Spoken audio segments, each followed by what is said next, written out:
नमस्ते।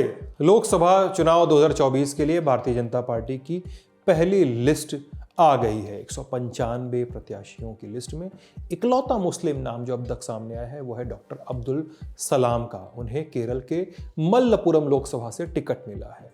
इनके बारे में थोड़ा सा जान लीजिए कि बीजेपी की अब तक की लिस्ट में इकलौता मुस्लिम प्रत्याशी कौन है।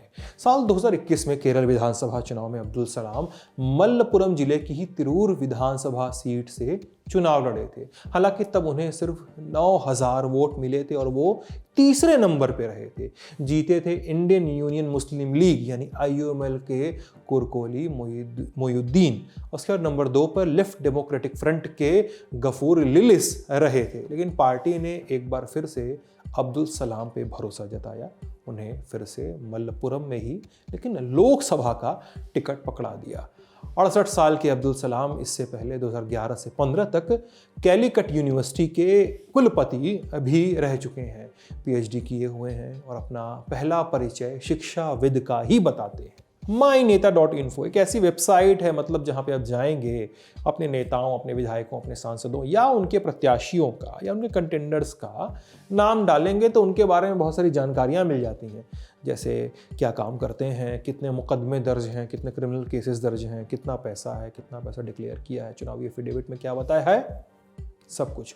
तो myneta.info के मुताबिक अब्दुल सलाम ने साल 2021 में अपना जो हलफनामा दिया था विधानसभा चुनाव में, उसमें कहा था कि अपनी संपत्ति जो उनकी है वो 6 करोड़ रुपए से कुछ ज्यादा है। जब वो VC बने थे उनका नामांकन यूनाइटेड डेमोक्रेटिक फ्रंट यानी UDF ने किया था, जिस पर कांग्रेस की पकड़ है। LDF नहीं, लेफ्ट की पकड़ वाला, UDF मानी कांग्रेस की पकड़ वाला। हालांकि बाद में वो पद से रिटायर होने के बाद वो 2019 में भाजपा में शामिल हो गए। अब बात मल्लपुरम की लोकसभा सीट की भी कर लेते हैं। अभी तो हमने विधानसभा वाला बताया था, लोकसभा वाला जान लीजिए।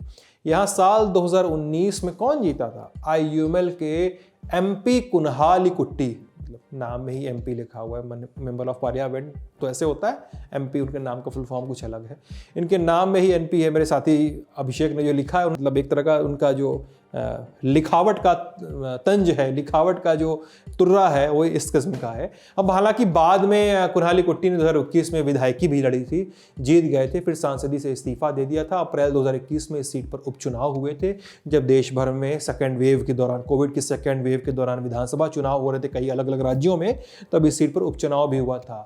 तब एक बार फिर IUML के ही प्रत्याशी जीते थे, जिनका नाम था अब्दुल समद समादनी। नंबर 2 पे CPI-M के कैंडिडेट रहे थे और नंबर 3 पे भाजपा के।